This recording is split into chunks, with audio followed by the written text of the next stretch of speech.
여호와께서 여호수아에게 이르시되 두려워하지 말라 놀라지 말라 군사를 다 거느리고 일어나 아이로 올라가라. 보라 내가 아이 왕과 그의 백성과 그의 성읍과 그의 땅을 다 내 손에 넘겨 주었으니 너는 여호와 그 왕에게 행한 같이 아이와 그 왕에게 행하되 오직 거기서 탈취할 물건과 저주로 사살하라. 너는 가정 뒤에 오염을 들지니라 하시니. 이 여호수아가 일어나서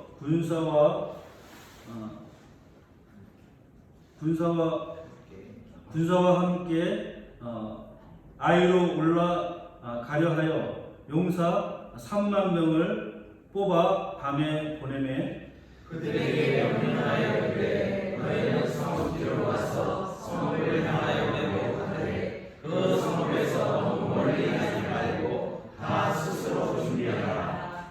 나와 나를 따르는 모든 백성은 다 성읍으로 가까이 가리니 그들이 처음과 같이 우리에게로 쳐 올라올 것이라. 그리할 때 우리가 그들 앞에서 도망하면 그들이 나와서 우리를 추격하면 이를 그들이 처음과 같이 우리 앞에서 도망한다고 우리의 유인을 받아 그 성에서 멀리 나갈 것이라. 우리가 그들 앞에서 도망하거든 너희는 매복한 곳에서 일어나 그 성읍을 점령하라. 너희 하나님 여호와께서 그 성읍을 너희 손에 주시리라. 너희가 그 성을 취하거든 그것을 불살라 여호와의 말씀대로 행하라. 보라 내가 너희에게 명령하였느니라 하고. 함께 했습니다. 그들을 보내매 그들이 매복할 곳으로 가서 아이 서쪽 베델과 아이 사이에 매복하였고 여호수아는 그 밤에 백성 가운데서 자라. 예, 우리 21세기의 가장 위대한 인물이 있죠. 스티브 잡스라고 하는 인물인데, 스티브 잡스는 애플의 창업자이고, 이 스티브 잡스에 의해서 인류의 삶이 크게 변화되었습니다. 그것이 바로 오늘 여러분들이 다 가지고 있는 스마트폰이라고 하는 기계죠. 이 스마트폰이라는 기계가 인류의 삶의 스타일을 완전히 바꾸어 놓은 하나의 발명품이라고 할 수 있습니다. 그래서 참 위대한 발명품, 그 위대한 발명가, 위대한 장인 이렇게 스티브 잡스가 불려지는데, 그런데 이 스티브 잡스의 이러한 위대함 가운데에는 그냥 언제나 승리만 있었던 것은 아닙니다. 성공만 있었던 것은 아니죠. 그가 1976년에 애플 컴퓨터를 이제 설립을 하게 됩니다. 친구 몇 명하고 작은 사무실을 하나 얻어가지고 이 애플 컴퓨터라는 회사를 하나 설립을 해서 여기에서 무엇을 만드냐면 매킨토시 컴퓨터라는 걸 만듭니다. 이 매킨토시 컴퓨터가 엄청나게 유명한 컴퓨터입니다. 그러니까 그 전까지만 해도 컴퓨터 하면은 회사에 커다랗게 설치하고 있는 그런 기계였었는데, 이 스티브 잡스에 의해서 PC라고 하는 개념이 새롭게 시작이 되었습니다. 개인용 컴퓨터, 퍼스널 컴퓨터라고 하는 개인이 가지고 사용할 수 있는 그런 컴퓨터의 시대를 열었던 것이 바로 이 매킨토시 컴퓨터라고 하는 것이죠. 그래서 이 매킨토시 컴퓨터가 크게 성공하면서 이 애플이라는 회사가 크게 이제 커지게 되었습니다. 그래서 이 매킨토시 1, 2 뭐 이런 식으로 만들다가 그런데 이런 만드는 과정에서 또 몇 차례 또 실패를 경험하기도 합니다. 그러다가 1985년도에 이 스티브 잡스가 회사를 자기는 이제 기술을 전담하고 경영을 위해서는 경영자가 필요하다 해가지고서 맥컬리라고 하는 이 사람을 영입을 하게 되는데, 그런데 자기가 자신이 영입한 이 맥컬리라고 하는 사람, 회사의 CEO죠. 이 사람에 의해서 회사에서 쫓겨납니다. 이 스티브 잡스가 세운 이 애플 컴퓨터에서 이 스티브 잡스가 쫓겨나는 일이 발생합니다. 얼마나 참담한 일이겠습니까? 얼마나 좌절이 큰 그런 사건이겠습니까?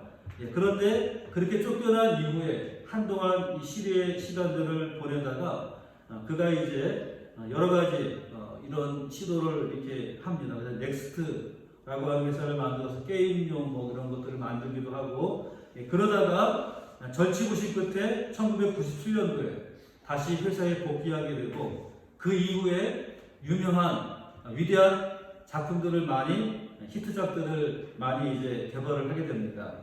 우리는 지금 잘 알지 못하지만 아이팟이라고 하는 MP3 플레이어 이것이 선풍적인 인기를 끌면서 회사가 성장하게 되고 그걸 기반으로 해서 만들어낸 것이 바로 이 스마트폰이라고 하는 그것입니다. 아이폰이라고 하는 그 스마트폰을 개발하면서 모든 이 핸드폰 시장, 스마트 핸드폰 시장을 석권하게 되는 이런 일들이 일어나게 되죠. 그래서 지금까지도 이 스마트폰이 이 애플이라고 하는 회사가 스마트폰 시장을 주도하는 그런 회사가 되는 성공을 이루게 되었던 것을 우리는 보게 됩니다.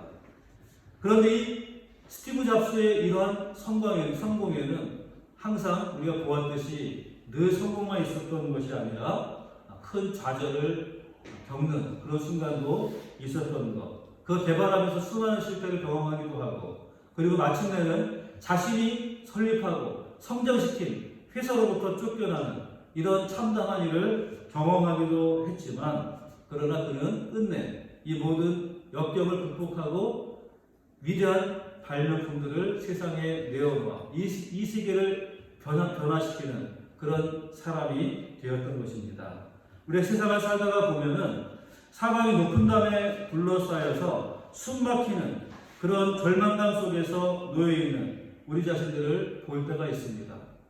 어떤 방향으로 나아가야 될지, 내가 무엇을 해야 할지, 내가 어느 길로 가야 될지 모든 것들이 다 가로막혀 있는 것과 같은 그런 상황을 우리가 만날 때가 있는 것입니다. 그러나 그럼에도 불구하고 하늘이 열려 있다고 하는 이 사실을 여러분들은 꼭 기억하시기를 바랍니다. 인생의 마라, 스리슨, 고난의 마라를 지나면은 반드시 그 다음에는 무엇이 오게 됩니까? 엘림이라고 하는 것, 엘림이라고 하는 오아시스가 기다리고 있다는 사실을 여러분들께서는 꼭 기억하시기를 바랍니다. 하나님께서 여러분들이 당하는 그런 고난, 그 이후에 또 축복의 샘을 예비하고 있다고 하는 이 사실을 늘 기억할 수 있기를 바랍니다. 오늘 이 아간의 범죄로 말미암아서 하나님께서는 이스라엘 백성들을 크게 정죄하시고 심판을 하셨습니다. 그로 말미암아서 이 실패를 경험하게 되고 절망감 속에 빠져 있는 그런 이스라엘 백성들 앞에 하나님께서는 큰 이제 이 하나님 메시지를 선포하셔서 결국 아간이라고 하는 한 사람의 범죄를 발견하게 하십니다. 그래서 아간을 결국 죽음의 길로 멸망의 자리로 아골골짜기에서 그를 멸하는 그러한 일들을 경험하게 한 이후에 하나님께서는 다시금 이제 아이성의 싸움에 나아가게 하는 사실을 우리는 보게 되는 것입니다. 이 아이성의 전투, 아이성의 실패는 이스라엘 백성들에게 큰 교훈을 안겨다 주었습니다. 하나님께서 이 죄를 반드시 심판하시고 멸하신다고 하는 사실을 깨닫게 하셨습니다. 그로 말미암아서 그들은 자신들의 죄를 회개하고 다시금 하나님 앞에 설 수 있는 그런 은혜를 받게 되었던 것이죠.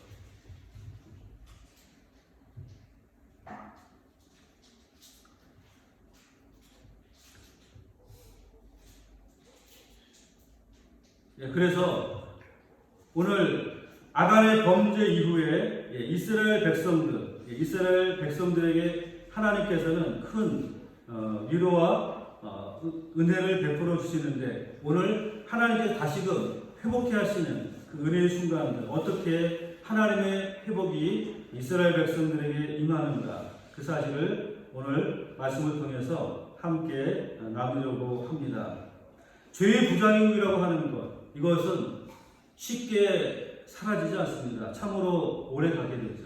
죄를 회개하고 다시는 그 죄 가운데 거하지 않겠다 이렇게 다짐하지만, 그러나 우리 가슴 한 가운데 이 죄의 흔적은 여전히 남아서 우리를 괴롭히는 것들을 우리는 경험적으로 알게 됩니다.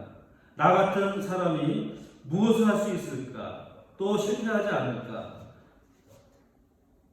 이런 생각에 사로잡혀서 우리는 용기를 잃고 방황하기가 참 쉽다라고 하는 것입니다.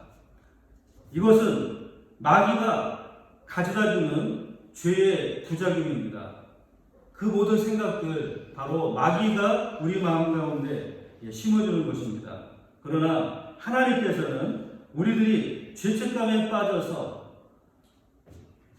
죄악 가운데 사로잡혀 연속적으로 실패하는 것을 결코 원하지 않으십니다. 하나님께서는 우리들이 회개하고 그 청산한 죄에 대해서 다시는 거기에 그 사실을 우리에게 묻지 않으신다는 사실을 믿으시기를 바랍니다. 요한일서 1장 9절 말씀에 만일 우리가 우리 죄를 자백하면 그는 믿으시고 의로우사 우리 죄를 사하실 것이요 모든 불의에서 우리를 깨끗하게 하실 것이라고 약속해 주고 있는 것입니다. 그러므로 우리가 회개한 죄는 하나님은 더 이상 거기에 대해서 우리에게 책임을 묻지 않으신다.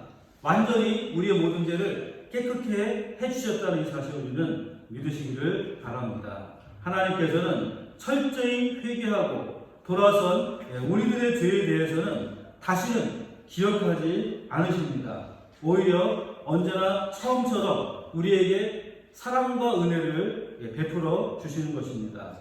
오늘 본문 1절 말씀에 하나님께서는 여호수아에게 찾아오십니다. 그리고 이렇게 말씀하고 있습니다. 1절 말씀 같이 한번 읽어보겠습니다. 여호수아에게 이르시되 두려워하지 말라 놀라지 말라 군사를 다 거느리고 일어나 아이로 올라가라. 보라 내가 아이로 왕과 그의 백성과 그의 성읍과 그의 땅을 다 내 손에 넘겨주었으니. 자, 이 말씀 어디선가 본 듯한 말씀 아닙니까? 바로 여호수아가 시작되는 1장 말씀에 하나님께서 여호수아에게 하신 말씀과 판박이 똑같은 그런 말씀입니다. 우리 1장의 9절 말씀 한 절만 같이 한번 읽어보겠습니다. 자, 이제 모세가 죽고 난 이후에 이제 이스라엘의 지도자가 된 여호수아, 큰 두려움 가운데 있었지 않습니까? 그런 여호수아에게 하나님께서 오셔서 말씀하시는 내용이 1장 1절부터 9절 말씀까지 이어집니다. 그 가운데 우리가 9절 한 절 말씀만 같이 읽어보겠습니다. 내가 명령한 것이 아니냐. 강하고 담대하라. 두려워하지 말라. 놀라지 말라. 내가 어디로 가든지 내 하나님 여호와가 너와 함께 하느니라 하시니라. 자, 이때가 언제입니까? 모세가 죽고 여호수아가 이스라엘의 새로운 지도자로 세움을 받은 때입니다. 모든 백성들이 모세의 죽음을 안타까워하고 그래서 새롭게 세워진 여호수아라고 하는 지도자에 대해서 아직까지는 마음으로 신뢰하지 못하는 그러한 상황 가운데 있었던 여호수아였습니다. 이때 하나님께서 여호수아에게 찾아오셔서 말씀하시는 것이죠.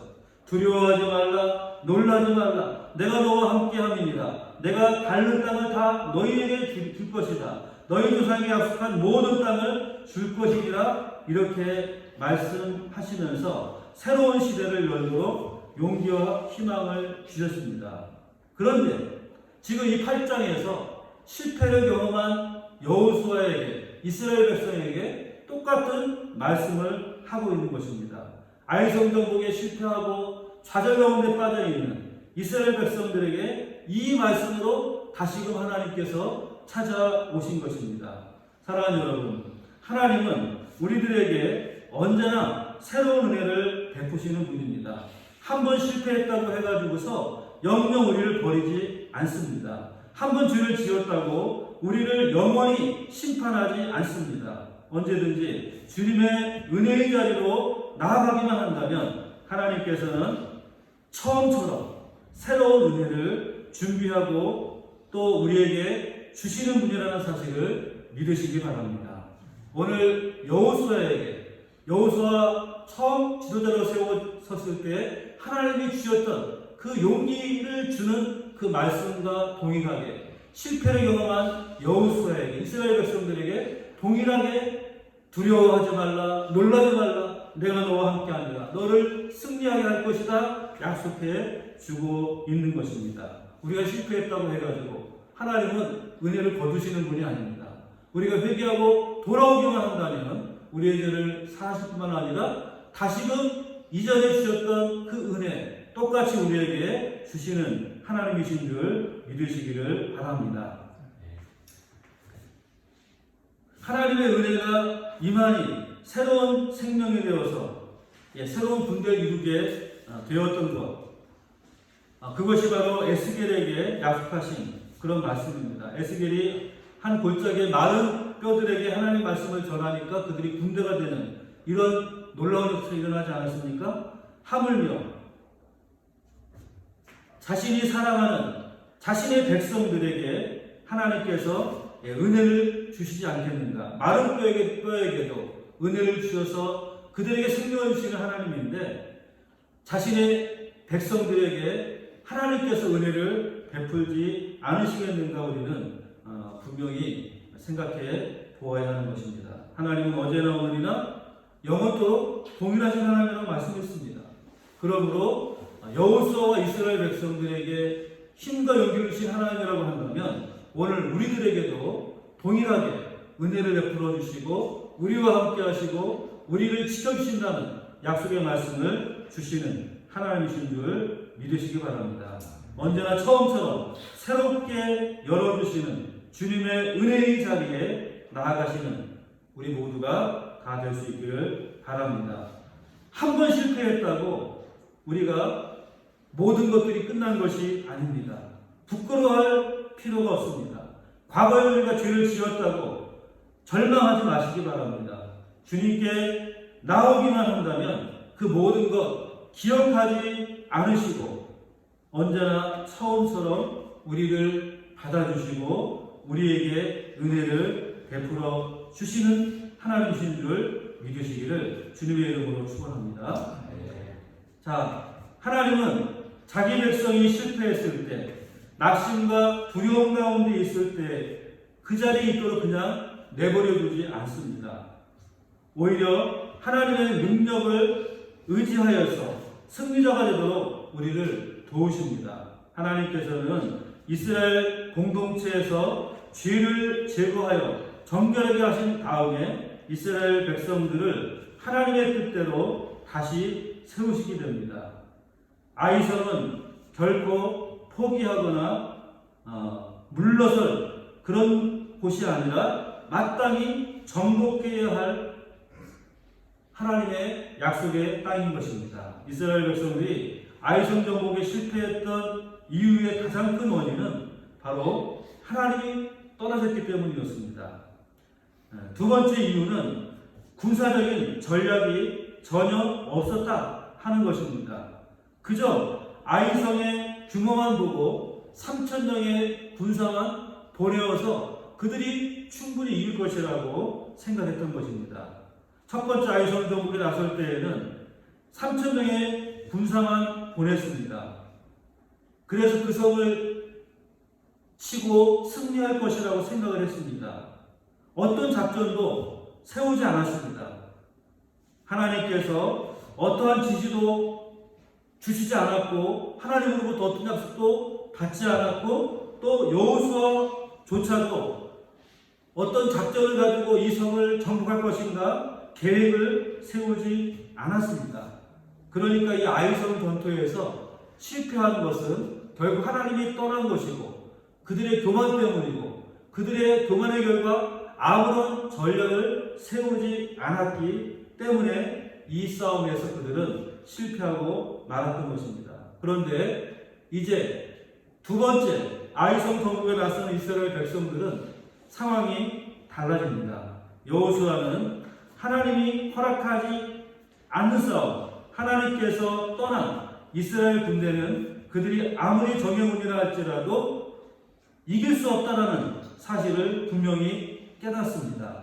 그래서 하나님이 약속하고 하나님이 승리하게 하시겠다라고 하는 분명한 말씀이 아니면은 이 싸움에 나가지 않았을 것입니다. 그런데 오늘 하나님께서 여호수아에게 이 성읍과 땅과 거기에 있는 모든 것들을 다 내게 넘겨줄 것이다. 약속의 말씀을 받았습니다. 그러니까 당연히 용기 백배하고 나갈 수 있었던 것이죠. 그런데 나가는데 그냥 나가지 않았습니다. 첫 번째 아이성 싸움과 같이 군사를 뽑아서 보내는 것으로 자신의 책임을 다하지 않았습니다. 이번에는 처음과 다르게 여호수아는 치밀한 작전뿐만 아니라 자신이 가지고 있는 최고의 전력을 다 기울여서 아이성 싸움에 임했던 것을 볼 수 있습니다. 그래서 군사를 뽑는데 얼마를 뽑습니까? 3만 명의 군사를 준비시킵니다.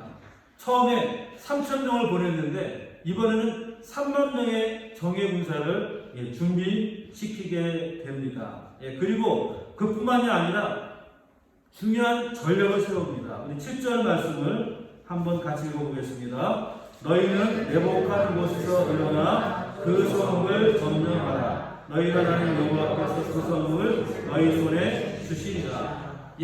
정예군 3만 명을 뽑아서 보낼 뿐만 아니라 치밀한 전략을 세우죠. 그래서 이 매복군을 두고 처음에 싸움을 하다가 지는 척하고 도망을 하면은 따라올 것이다.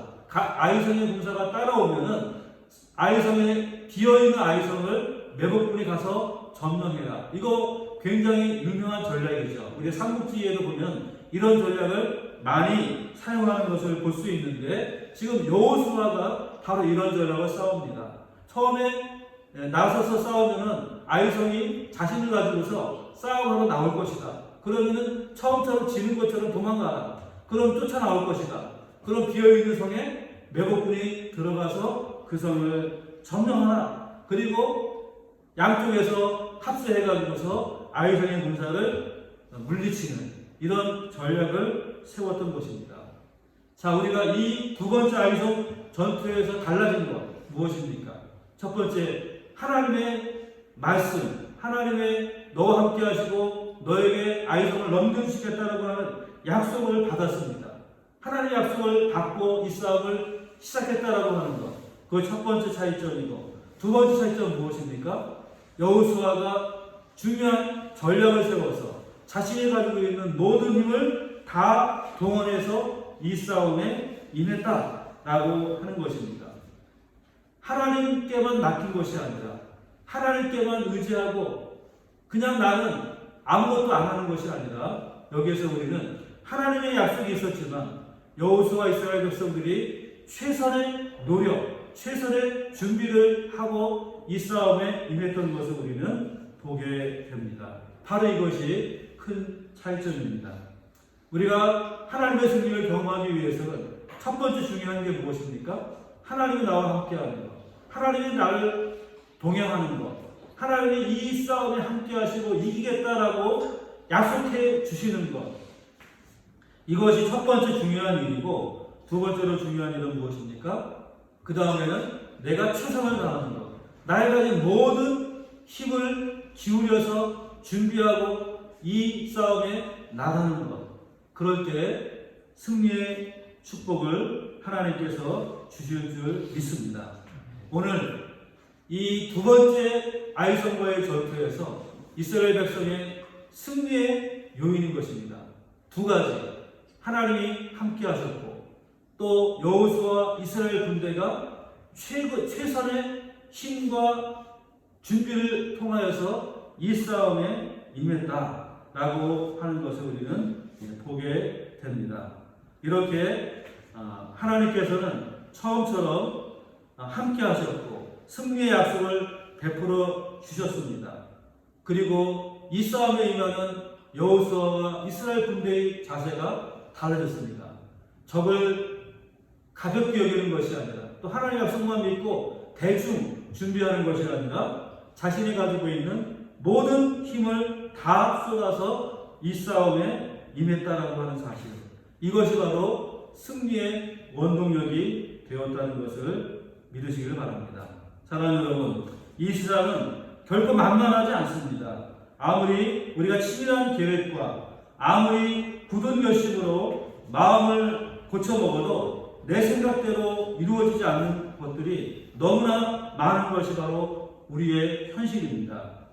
하나님의 손을 거두시면 잠시도 우리는 승리할 수 없습니다. 이것이 우리의 한계죠. 우리가 아무리 큰 능력을 가지고 있다 할지라도 하나님이 그 일에 함께하지 않는다면 우리는 이길 수 없는 것입니다.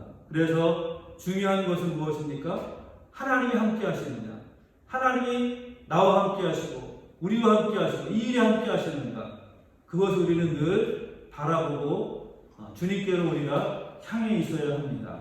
그리고 하나님이 함께 하신다고 다 되는 것이 아니라 그 다음에는 나의 모든 최선을 다해서 이 싸움에 달려들어야 한다는 것입니다. 최선을 다해서 나의 능력을 다 바쳐서 이 일에 함께 해야 된다는 것입니다. 그럴 때 하나님께서는 이런 승리의 놀라운 역사를 우리에게 베풀어 주시는 것입니다. 성경은 아브라함이 믿은 하나님을 죽은 자를 살리시고 없는 것을 있게 하시고 나쁜 상태를 좋게 하시는 전능하신 하나님이라고 말씀해주고 있습니다. 아무것도 바랄 수 없는 그런 현실을 전능하신 하나님을 믿음으로 바랄 수 없는 것을 얻게 해주시는 그런 하나님이라고 말씀해주고 있습니다. 그래서 정말 아무런 기대와 소망이 없는 그런 가운데서 아브라함의 자손을 바닷가의 모래와 같이 하늘의 별과 같이 그런 수많은 자손을 주시겠다라고 약속해 주신 하나님이고 그 하나님이 그 일을 이루신 전능하신 하나님이신 것입니다. 바로 아브라함의 하나님이 저와 여러분의 하나님이신 줄 믿으시기를 바랍니다. 없는 것을 있는 것처럼 부르시고 죽은 자를 살리시는 하나님이신 줄 믿으시기를 바랍니다. 그런 전능하신 하나님이 바로 우리의 하나님이시고 그 하나님 우리와 함께 한다면 우리는 승리할 것입니다. 그렇다고 해서 하나님 약속만 믿고 가만히 있는 것이 아니라 우리의 최선을 다해서 준비한다면 하나님께서 반드시 우리에게 승리의 기쁨을 허락해 주실 줄 믿습니다. 자, 오늘 본문의 말씀을 잘 살펴보면은 하나님께서 여리고성 정복대와는 다른 명령을 내리고 있는 것을 우리가 알 수가 있습니다. 우리 8장, 먼저 6장 18절 말씀 한번 보겠습니다. 여리고성 정복을 앞두고 하나님께서 주신 명령입니다. 6장 18절 말씀 우리 한번 같이 읽어보겠습니다. 너희는 온전히 바치고 그 바친 것 중에서 어떤 것이든지 취하여 고통을 당하게 되지 아니하도록 오직 너희는 그 바친 물건에 손대지 말라. 자, 이것이 바로 케렘이라는 것입니다.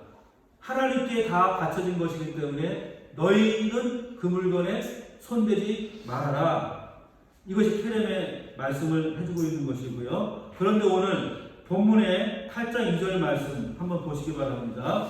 8장 2절 말씀 같이 한번 읽어보죠. 너는 여리고와 그 왕에게 행한 것 같이 아이와 그 왕에게 행하되 오직 거기서 탈취한 물건과 가축은 스스로 가지라. 너는 아이 성기에 복병을 들지니라 하니라. 예. 자, 여리고를 정복할 때에는 그 전리품을 어떻게 하라 했어요? 그 전리품은 여호와의 것이기 때문에 너희가 가지지 말아라. 그것을 너희가 가지게 되면 너희는 큰 고통을 당하게 될 것이다. 이렇게 말씀했습니다. 그런데 오늘 아이성 전투에서는 어떻게 하라고 말씀드리고 있어요? 전리품을 너희가 가져라. 이렇게 말씀하고 있습니다. 여리고성에서는 그것은 여호와의 것이니까 너희가 손대지 말아라. 너희가 가지면 안 된다. 너희가 만약 가지는 날에는 큰 고통을 당할 것이다. 말씀했잖아요. 그런데 아이성 싸움에서 승리의 전리품들은 너희가 가져라. 이렇게 말씀하고 있는 것입니다. 여기서 우리는 아주 중요한 사실을 볼 수 있습니다. 만약에 아간이 그의 탐욕과 범죄의 유혹을 조금만 참고 물리쳤다라고 하면 아간의 가족과 이스라엘 백성들이 하나님의 심판을 받는 이런 일은 없었을 것이라는 겁니다.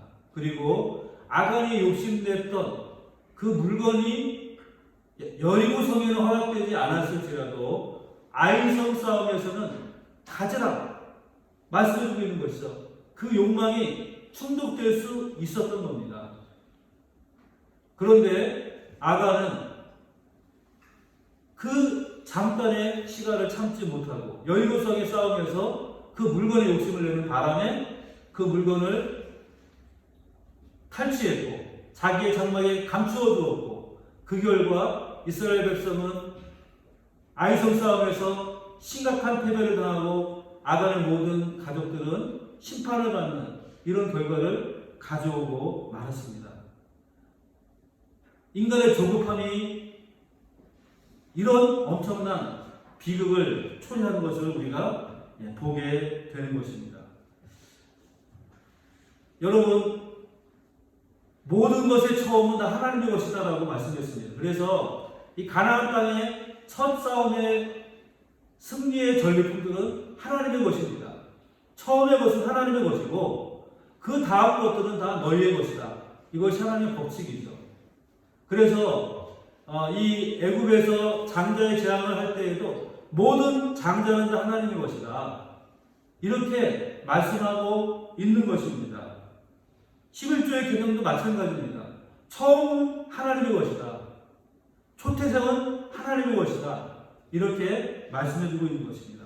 그 이후에 다음에 나온 모든 것들은 다 너희의 것이다. 이렇게 말씀해주고 있는 것이죠.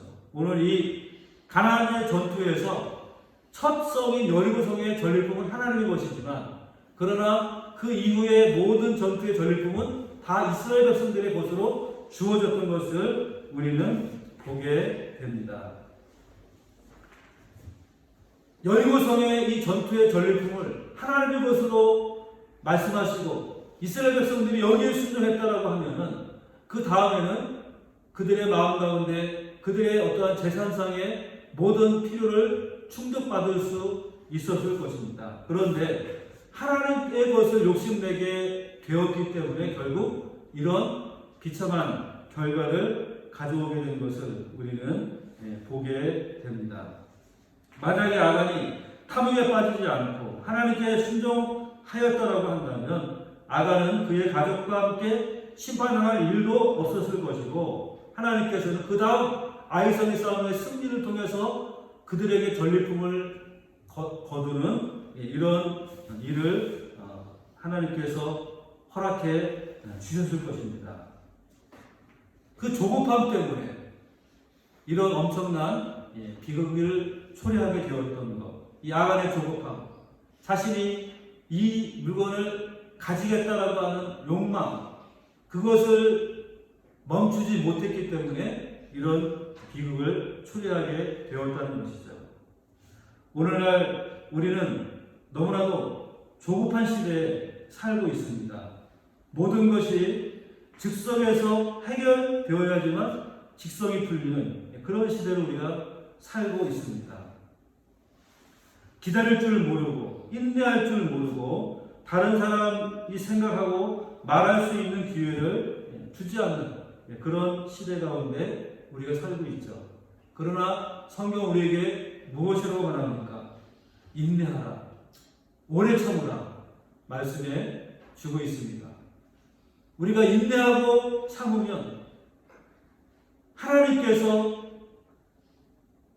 때가 이르면 우리에게 주실 것이다라고 약속해 주고 있는 것입니다. 많은 실패의 경우에 인내하지 못하기 때문에 조급하게 구하고 그것을 얻지 못할 때 좌절하고 절망하고 낙심하기 때문에 일어나는 그런 결과라는 것을 우리는 기억해야 됩니다. 아간이 조금만 인내했다고 한다면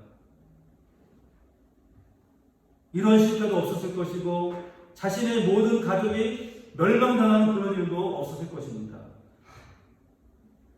우리가 인내를 해야 할 때 하나님께서는 우리에게 놀라운 축복을 분명히 약속해 주신 것도 우리에게 허락해 주신다는 겁니다. 그래서 성경은 기다리라는 말을 수차례 계속해서 말씀해 주고 있습니다. 너희는 기다려라. 기다리면 때가 이르면 주님께서 너희에게 주실 것이다 약속하고 있는 것입니다. 인내를 온전히 이루라. 너희가 인내하면 하나님께서 너희에게 좋은 것들로 갚아주실 것이다 약속해 주고 있는 것입니다. 하나님께서는 우리들에게 하늘의 신령한 복 주시기를 원하십니다. 그러나 그 은혜와 복은 오래 참고 인내하는 자들에게 특권으로 주시는 것입니다. 갈라디아서 6장 9절 말씀에 있는 것처럼 우리가 선을 행하되 낙심하지 말지니 피곤하지 아니하면 때가 이르매 거두리라. 우리가 좌절하고 낙심하고 절망하지 않고 기다릴 수 있다면 하나님의 때 거두게 될 것이다 말씀해 주고 있는 것입니다. 또한 주님께서는 우리가 기도하다가 낙심하지 말아야 할 것에 대해서 비유로 말씀해 주셨죠. 불의한 재판관을 상대로 억울함을 호소하는 한 과부의 이야기를 통해서 우리에게 가르쳐 주셨습니다.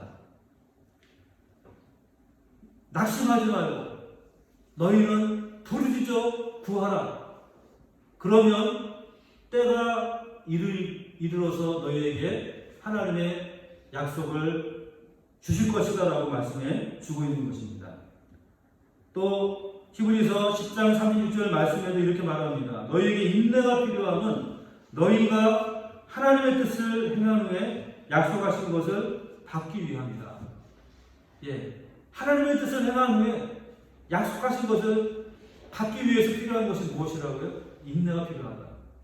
우리 하나님 뜻 행할 때 왜 하나님 나에게 안 주시지? 하나님 나에게 기도한 거 응답하시지 않으시지? 하나님 왜 나에게 좋은 것들 주시지 않지? 그렇게 우리가 원망하고 불평할 때가 있습니다. 그러나 인내하시기 바랍니다. 인내하면 약속하신 것을 우리가 받게 될 것입니다. 성경에 보면은 인내함으로 하나님의 약속과 하나님의 축복을 받은 사람들을 우리에게 얼마나 많이 말씀해 주고 있습니까? 그러므로 우리에게 필요한 것은 무엇이다? 인내하는 것이다. 인내하라. 기다려라. 오래 참으라. 하나님께서 때가 이르매 너희에게 주실 것이다. 약속해주고 있는 약속을 붙들고 여러분들 꼭 믿음으로 인내하시기를 주님의 이름으로 축원합니다. 정하신 때 약속하신 그것을 주시는 그때가 우리에게 올 것인데 그 약속하신 것을 다 받아 누리는 우리 모든 성도님들 다 되시기를 주님의 이름으로 축원합니다. 기도드리겠습니다. 전능하신 아버지 하나님, 주님의 은혜를 감사합니다. 오늘도 우리가 주님께 나와 예배합니다. 오늘도 주의 말씀을 상고하였습니다. 우리 이 말씀을 통하여서 우리 주신 주님의 말씀을 기억하게 인도하여 주시옵소서.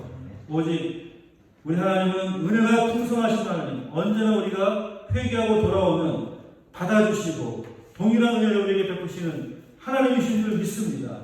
그 하나님 앞에 우리가 늘 실수하고 넘어지지만 그래도 다시 일어나서 주님께 나아갈 수 있는 은혜 주시옵소서. 우리가 오래 참고 기다리면 하나님께서 우리에게 좋은 것들을 약속하신 것들을 주실 줄 믿고 인내하며 기다리는 주의 백성들 되게 해주시고 우리가 인내하며 기다릴 때 하나님의 축복을 누리는 은혜를 우리에게 허락하여 주시옵소서. 예수님의 이름으로 기도드리옵나이다.